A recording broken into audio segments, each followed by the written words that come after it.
আজ আমি বানাবো শীতের দিনের সমস্ত সবজি দিয়ে একটা লটকা শুটকি রেসিপি।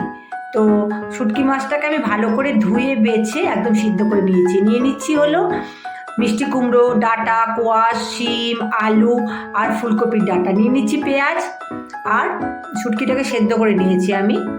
আর বাঁধাকপিটাকে একটু ভাপ দিয়ে জল ফেলে নেব। আর নিয়ে নিচ্ছি রসুন।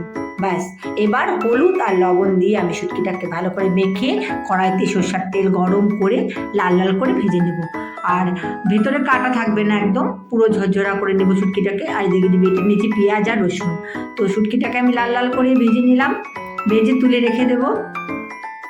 এবার আমার ভাজা হয়ে গেছে। তো ভাজাটা কিন্তু একদম এরকম ঝুরঝুরে হবে ভাজাটা, হ্যাঁ, গোটা গোটা থাকবে না, যাতে সমস্ত সবজির সাথে মিশে যায়। আবার কড়াইতে সরষের তেল দিয়ে দিচ্ছি আমি একটুখানি ওই মিষ্টি কুমড়োটা, কারণ এটা একসাথে যদি দিই তাহলে একদম ঘেটে যাবে, তার জন্য মিষ্টি কুমড়ো লবণ হলুদ দিয়ে ভেজে রেখে দিলাম। এবার আমি মূল প্রিপারেশনে আসছি। দিয়ে দিচ্ছি কড়াইতে সরষের তেল গরম করে, তার মধ্যে বেশ 2-3টে পেঁয়াজ আর সমস্ত সবজিটা যা যা রেখেছিলাম আমি, শিম, কোয়াশ, ফুলকপির ডাঁটা সব কিছু দিয়ে দিলাম। দিয়ে আমি এর মধ্যে দিয়ে দেবো হলো একটুখানি নাড়াচাড়া করে নিয়ে, আগে নাড়াচাড়া করে একটু ভাজা করে নিয়ে দিচ্ছি। আমি দিয়ে দিচ্ছি বাঁধাকপিটা, যেটা ভাপিয়ে রেখেছিলাম।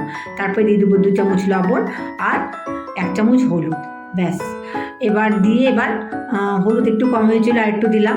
তো দিয়ে এবার আমি ভাজাতে থাকবো। আর এবার অন্যদিকে আমি যে রসুন পেঁয়াজ বেটেছিলাম সেটাও দিয়ে দিচ্ছি। দিয়ে পুরো সবজিটাকে আমি ভালো করে কষিয়ে নেব যতটা সময় লাল লাল রং না হয়। তারপর দিয়েছি লাল লঙ্কার গুঁড়ো 2 চামচ আর 4-5টা কাঁচা লঙ্কা দিয়ে, আর একটু সাদা তেল দিয়ে, এখন তো সরষের তেল দেওয়া যাবে না, একটু সাদা তেল দিয়ে আমি আর একটু ভাজা ভাজা করছি। দিয়ে দিচ্ছি মিষ্টি কুমড়ো শুটকি দিয়ে ঢাকনা দিচ্ছি 20 মিনিটের জন্য। 20 মিনিট ঢাকনা দিলেই তৈরি আমার শুটকি মাছের তৈরি লটকা শুটকি সবজি দিয়ে।